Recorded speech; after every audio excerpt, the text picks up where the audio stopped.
Our speaker after lunch, she's quite amazing. I just met her. Her name is Dr. Sarwat Jahan. Do I say Jahan? Am I saying that correct? Thank you. She's a professor. She teaches, I assume, sustainable marketing. She's at the City University of Ajman and Curtin University, and she's a consultant also for sustainable operations. But let me read just a little bit about her, because I love to give everyone their just titles. So she's Dubai-based. She's a corporate trainer and sustainability management professor.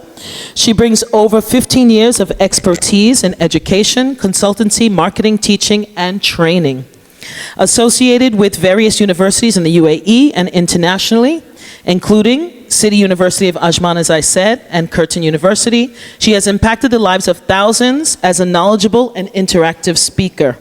She specializes in sustainable operations, marketing, soft skills, business writing, etiquette, we have that in common, and more. Holding an MBA and a master's in philosophy, in marketing, a recent doctorate in marketing from Lincoln University in Malaysia.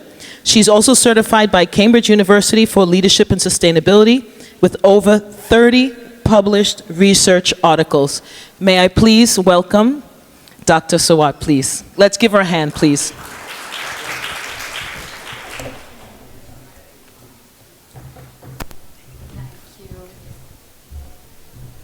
Thank you so much for the wonderful introduction. So, hello everyone, myself, Dr. Sarwat Jahan.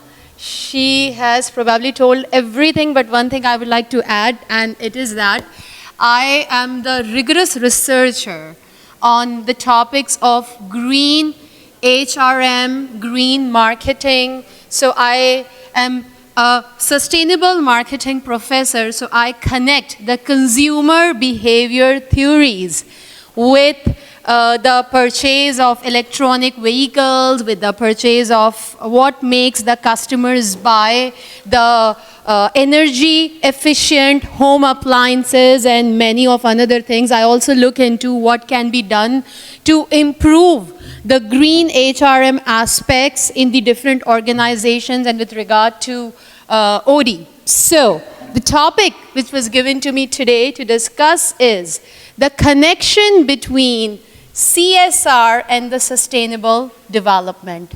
I'm sure that we all are pretty much familiar with this term CSR, which is corporate social responsibility. And of course, when we talk about sustainability, how can we forget CSR, and how can we miss to align the combination of two? So, we are going to discuss that how to align CSR with the sustainable goals of UN. We are going to talk about that 17 goals, including poverty, climate change, no hunger, well-being for everyone, and how the organizations need to look into that, how they are going to first assess what they are doing in the capacity of CSR, and then later that how to align that with that sustainable goals. We call it in the short form as SDGs. And yeah, so moving forward, as I introduced myself. So when we talk about aligning your CSR with sustainable development, let's have a quick word on how we understand this term CSR. Corporate social responsibility, the act, and the philosophy of the organizations where they believe that they are not just there for making the profits, but they want to give back something to the community, to the customers, to the stakeholders, to every ordinary person who is a part of the community. So when the organizations understand their corporate social responsibility, they do many acts. We see so many initiatives of the public and private organizations doing the charitable initiatives, fundraising, doing the well-being for the orphanage houses. We also see the distribution of food. We also see the distribution for the books. And we can see many multinationals. You talk about Emirates or Coca-Cola or IKEA or many another which you will see doing the CSRX. So now, when the organization look forward for how to align your CSR with the SDGs, the first stage is identify your impact areas.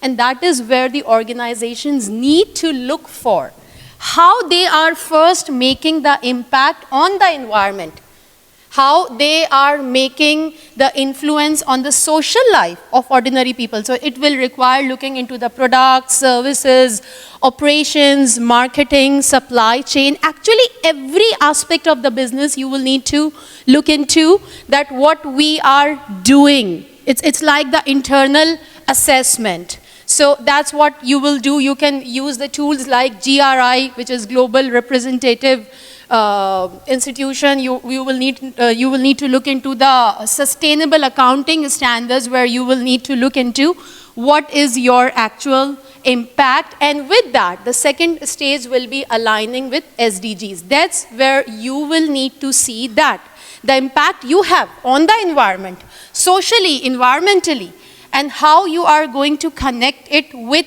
any of that 17 goals. So, of course, it will need to connect with the industry you are into. So, let's suppose talking about my experience with a hospitality group where I was working as a full-fledged training and learning manager. So one of the initiative we did was we were looking into waste management. So I was working with Horizon Hospitality Group, and when we talk about waste management, so we assured that how we are going to manage the leftover food with having some collaboration with the NGOs, and we were making sure that this was made available to those NGOs and orphanage houses the same day. So we somewhat looked into that no hunger aspect. So if you are into education, or you are into manufacturing, or you are into oil and gas, we see the people here from real industry as well. So you will need to see that what SDGs you can target considering your overall internal assessment. And with that, the third will be setting the SMART goals. So SMART will be specific, measurable, attainable, realistic, and timely. When we talk about setting the goals for achieving the sustainable development, we cannot make the random goals. We will need to look into the goals which are specific. Specific means that by the end of 2030, your organization look forward to reduce the carbon footprints, let's say, by 20%. For example, talking about the sustainability goal of Apple. I'm sure many of you have seen that recent video of Apple, which they have launched just at the time of launching iPhone 15, that Mother Nature one, where they have promised the general public that by 2030, their net impact would be 0. So your objectives should be specific, it should be measurable, that when you are making a promise, how the general public, how your ESG reporting managers, how the government, how the compliances will look into that, and how they will be able to assess it. It should be timely as well. So when I talk about Apple's sustainability goal, and they are planning to achieve net 0, so the timeline is 2030, and you talk about the UAE promise that by 2050, they are planning to go 100% carbon free in, let's say, in their hospitality, or let's say in their overall tourism, and whatever they are doing. So that could be the another thing. It should be timely, it should be realistic as well. So whatever the plans, whatever the SDG goals you are making, it should be realistic as well. And with that, you will also need to set the KPIs and metrics. I think we have had enough words when we were talking about the metrics and how we are going to set those standards on the basis of which we will be measuring that. Talking about step number 4, which is implementing and monitoring the action. So in that, we will actually devise the policies, we will develop the procedures, we will allocate the resources, we will hire the people, we will see the technical aspects of that, we will see the compliance bodies. And of course, there is no need to say that we have to be transparent enough. So greenwashing is something that can magically ruin your reputation in the general public if you are going to play the games with them, and rather you are using it as a card to promote your business. So that would be very important, how you will need to see that, how you are not being the victim of greenwashing, how you are not doing those fake promises and claims which has no road and no pathway. And with that, talking about the fifth stage, which is communication and engage. So this is where you will need to involve all the stakeholders. Of course, when you are doing a CSR, when you are achieving SDGs, when you are doing something for the betterment of people, it must be communicated to them. And that is actually your role also emerges as the educator, as how you are creating the awareness. So sharing your achievements, the realistic achievements with your stakeholders, let it be customers, general public, government agencies, media agencies, and thanks to this world of internet, we have email newsletters, we have blogs, we have social media articles, we have magazines, we have influencers through which we can communicate it to the general public, as in what we are doing in the capacity of sustainability for them. Very important to say, we will also need to see their feedback. I will not take the name of that one airline. So last year, that's one of the budgeted airline, Hungarian airline, I think that's the hint I have given. So last year, they have launched a route from Abu Dhabi to Maldives. Now, the average time from Abu Dhabi to Maldives is 4 hours and 30 minutes, unfortunately. The route that they set was somewhere around 6 hours and 30 minutes. I mean, they were having 2 hours more in this route. Now, when the research and the investigation teams tried to look into that, what makes them, when you are having a direct flight, so they got to know that in order to reach to Maldives, and of course we know it's an island, so they have to take some particular protocol and certification, which is of course very costly. They didn't want it to take that, and that's why they took a long route, which became a reason of retaliation for the public. People started to boycott, the influencers started to write blogs and articles about this is not acceptable. Because what you are doing to the environment, just because you don't want to incur that cost, that is a one-time cost, you probably don't want to take that. That's why you are burning that much fuel. So what about sustainability? What about environmental aspects? So that's very important, that you are making fair practices and you are being able to communicate it. You are being able to take the feedback as well. There will be the customers, there will be the compliance agencies who will try to propose you something better, and you must be able to listen and being able to positively take all that feedback. And with that, the sixth would be review, review, and review. So you will need to use the industry benchmarking, you will need to see what your competitors are doing, you will need to see the good and bad industry practices, and yeah, that's the way, a quick roadmap of how you can align your CSR with the SDGs depending on the industry that you are into, which of course very much vary if you are into banking or real estate or manufacturing or any another primary, secondary or tertiary sector.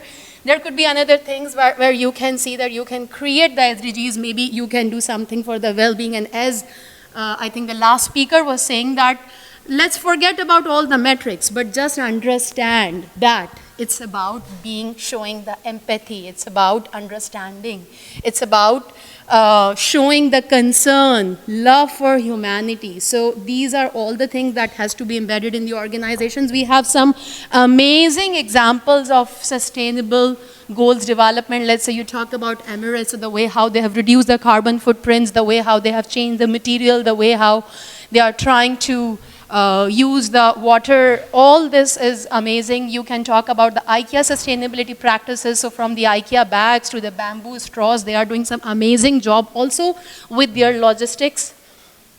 We can talk about Starbucks. So their reusable packaging, managing the waste, and all this is all amazing. Or you talk about Nike and the way how they are understanding their responsibility and coming up with 100% sustainable shoes. They are also doing the campaigns where they are keeping that 1 day or 2 days in a year where they are inviting the public to come back with the old pair, and they are going to replace us with the new one. Aldo used to do it as well some years back in UAE. They have stopped it after the COVID. So these could be all the examples and benchmarking you can use to have the inspiration for your business. And of course, we talked about green washing. So we must avoid it, because if your general public will get to know about that, they will start hating you. So it can go actually against you. So we have to use sustainability in a very logical and reasonable manner, and that's about it. I was given 10 minutes, and I think I'm very much on time. Thank you so much.